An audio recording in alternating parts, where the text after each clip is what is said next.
Hello everyone, welcome to my new blog. কালকে ছিল মান্তাসার pre birthday celebration, তাই সন্ধ্যাবেলা আমি বাচ্চাদের নিয়ে চলে গেছিলাম প্রথমে আপাদের বাড়ি। আর এখানে আমি আনাবি আপিকে কোলে নিয়ে বসেছিলাম। মান্তাসাদের বাড়ির পাশেই যেহেতু আপাদের বাড়ি, তাই প্রথমে আপাদের বাড়ি গেছিলাম, পরে মান্তাসাদের বাড়ি। আর এখানে হচ্ছে মান্তাসার বার্থডে কেক কাটা হবে। আর যেহেতু আপারা একটু বাইরে গেছিলো, তাই বাড়িতে আমি আনাবিয়াকে নিয়ে অপেক্ষা করছিলাম। আর এদিকে বিন্দিয়া বিদিশার বাচ্চাদেরকে নিয়ে চলে এসেছিলো মান্তাসাদের বাড়ি। আর এই ভিডিওটা বিন্দিয়ার করা, ওর কাছ থেকে আমি নিয়েছি তোমাদের সঙ্গে শেয়ার করব বলে। আর এখানে মান্তাসার কেক কাটা হচ্ছে, তখনও কিন্তু আমরা আসিনি। আর কেক কাটার পরেই কিন্তু আমরা এসেছিলাম ওদের বাড়ি। আর প্রি বার্থডে বলছি কেন, কারণ আজকে হচ্ছে 11ই নভেম্বর, আজকে হচ্ছে মান্তাসার বার্থডে।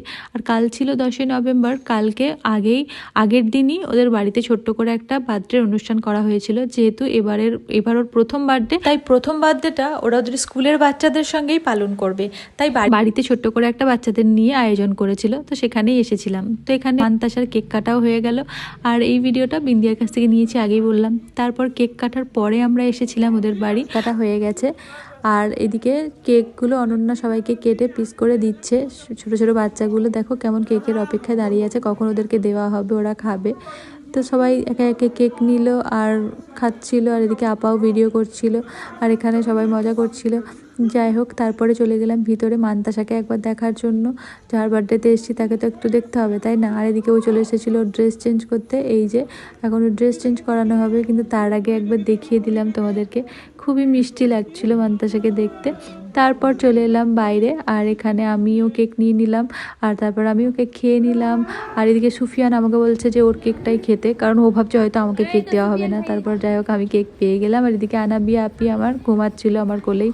তারপরে আমরা সবাই বসে বসে একটু গল্প করছিলাম। আর এদিকে বিদিশা আমার খুব সুন্দর একটি ভিডিও করে দিয়েছিল আমার আপিকে কোলে নিয়ে। তারপর এখানে মান্তাসাকে গিফট দেওয়া হলো।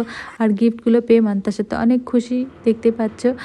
কার বলছিল, যদিও এখনও সব কথা শেখেনি, একটা দুটো কথা শিখেছে সবে, কিন্তু গাড়িটা দেখেও কার বলতে পারছিল।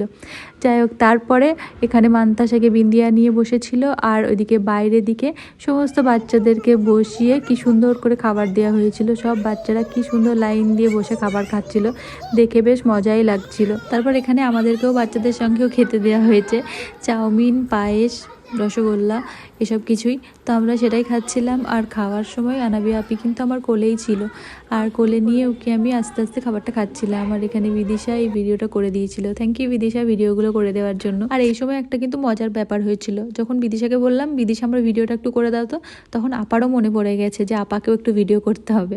আর আপার ফোনটা খুঁজে পাচ্ছিল না, আসলে আপার ফোনের ওপরই আমি বসে গেছিলাম। তো তাই আপা এখানে আমার মুখের সামনে হাত দিয়ে বলছে তোমার ভিডিওটা খারাপ করে দেবো। যাই হোক, এইভাবে মজা করতে করতে আমাদের খাওয়া দাওয়াটা হলো এখানে। আর তারপর মান্তাসার একটা গিফট দিয়েছিল কেউ, সেটাই এখন খুলছিল আমরা থাকতেই। তো তাই একটু ভিডিও করেছিলাম। আর তারপর এখান থেকে চলে গেছিলাম আমরা আপাদের বাড়ি। আর ওখান থেকে কিছু সময় থাকার পর বাড়ি চলে এসেছিলাম। তো আজকের ভিডিওটা এই পর্যন্তই ছিল। কেমন লাগলো তোমাদের আজকের এই ভিডিওটা অবশ্যই কমেন্টে জানিও। ভালো লাগলে একটা লাইক করে দিও। দেখা হচ্ছে পরবর্তী কোনো একটা ভিডিওতে। ততক্ষণ সবাই খুব ভালো থাকবে, সুস্থ থাকবে। টাটা।